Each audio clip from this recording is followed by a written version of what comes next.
Welcome to OreoOlive.com. I'm your host, Scholar. As you know, Oreo and olives don't mix, but the abstract thought of putting those two words together has enlightened me to create a channel to discuss various topics. On today's episode, I made a podcast episode this morning, and it was talking about the difference between rich people, wealthy people, and people in between that are trying to make it to those different levels. As we know, and sometimes we feel as when we're going through life, we see the end result in which we think that we know somebody's wealth based on the vehicles that they drive, and that's not always the case. I've met people before who were extremely wealthy, but the vehicles they drive, you would never have known because they, quote unquote, live below their means, and they don't show their wealth in terms of material things. And sometimes we have to get out of the habit and the way and the thought process of we can't have what everybody else have around us if we're constantly trying to keep up with the Joneses. It's what I've heard someone say before, which was actually quite funny, is you have people trying to keep up with the Joneses, and then I've heard them go further and say the Joneses trying to keep up with the Trumps. And what they're saying kind of on the tone is, as one level of person or people are trying to keep up with the next level of people, and then that group of people trying to keep up with the people above them. So you have people sometimes who will get into the habit of buying materialistic things to make the appearance that they are wealthy. And so the outside public tends to sometimes look at that and gauge somebody's success by what they drive and the type of clothes that they wear and things that they have on their back. And you could probably show me hundreds of people that operate in that way.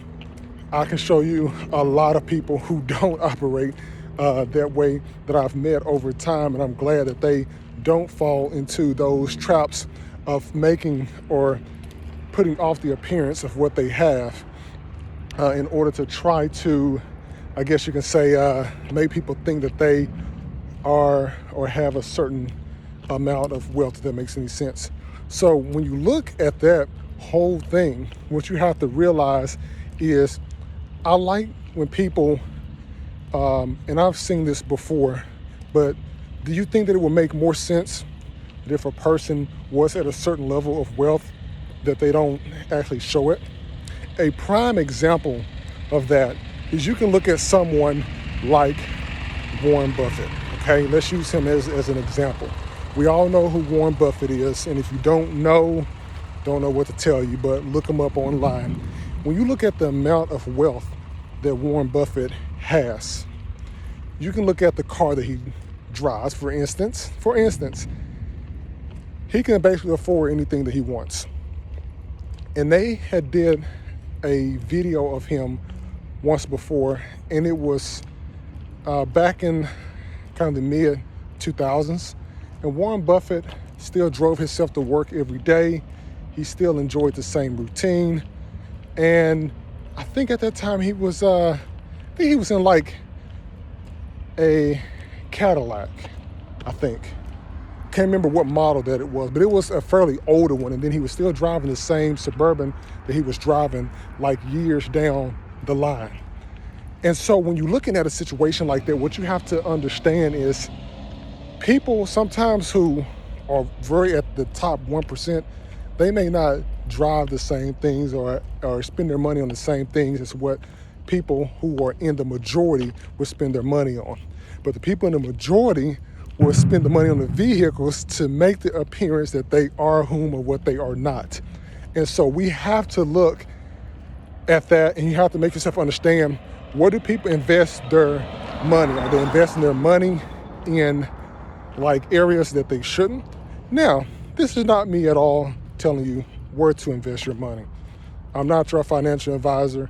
I'm just pointing out a situation that I've seen that makes a whole lot of sense.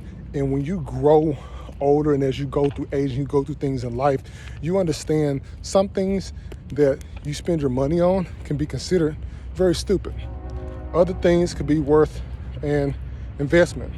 So when you look at the wealthy they spend their money in investments and things that's going to make them wealthier. People who are trying to get there, that are just above broke and pretend to be wealthy, spend their money on materialistic things. And sometimes those materialistic things can be what we consider ourselves as being consumers, because the majority of the world is consumers. And then a percentage of their population are producers, because they produce things in which that creates businesses and generate them income.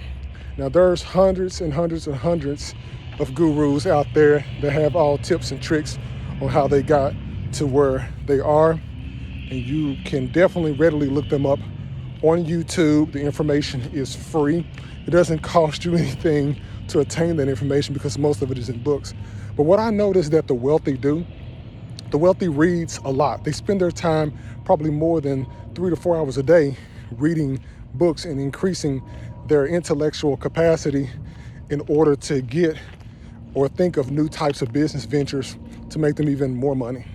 And what we do sometimes is we are here to we entertain ourselves sometimes, not always, but sometimes by watching nonsense on TV that has no constructive value. And so we all have to make choices. We all go through it. We all have been there. We all have watched shows and different sitcoms and things like that. But at one point, what ends up happening is as you grow older and go through things, you will start to make more informed decisions on what you need to look at and involve yourself in order to make yourself grow. And this video is just basically informational because I love talking to people. I love to inspire people. And that's one thing that I can say that I have always been a champion of, is really just getting more into talking to people and really just getting even a better idea of where I think the world should be, because we can be so much more of a better place. So I find myself most definitely reading more because I love reading. And I'm reading a couple of books right now. Those can be from autobiography books. It can be technology books. It can just be general self-help book, entrepreneurship type of books. But you will start to think differently. You will start to feel differently. You will start to do everything different in your life. And I always, like I said, like to share information with people because information doesn't always cost. Information is definitely something that you can, as I always say, research online, looking the information up, reading. That's how I find out a lot of things that I don't know. And also taking the time to talk to different types of people, which is most important, because you will be surprised of what other people around you are going through. And especially sharing content on this platform, on YouTube, which is definitely very, very powerful because it gives you the ability to reach millions and millions of people globally who may not like to talk on camera, but who are very fascinating people behind scenes, who like to work on things behind scenes. I've actually talked to people before that I've wanted to interview, and they've told me, hey man, I'll definitely talk to you offline, but I'm very scared to get on camera and actually talk. And that's okay. Me, I have no problem with that, at all. I enjoy just being able to share this content with you, and hopefully that what I'm talking to you about today will inspire you to do so much more better. Because when you put yourself in a circle of people who are doing great things, it inspires you to do even much more better things in life. But if you surround yourself with people who do not want to make it to where you want to, sometimes they can definitely bring you down. And so as you grow your network, and I'm not talking about computer networking for you IT professionals out there, but networking in the sense of the public is being able to connect with people, like-minded people who want to move forward and learn different things, because we all can learn something from each other.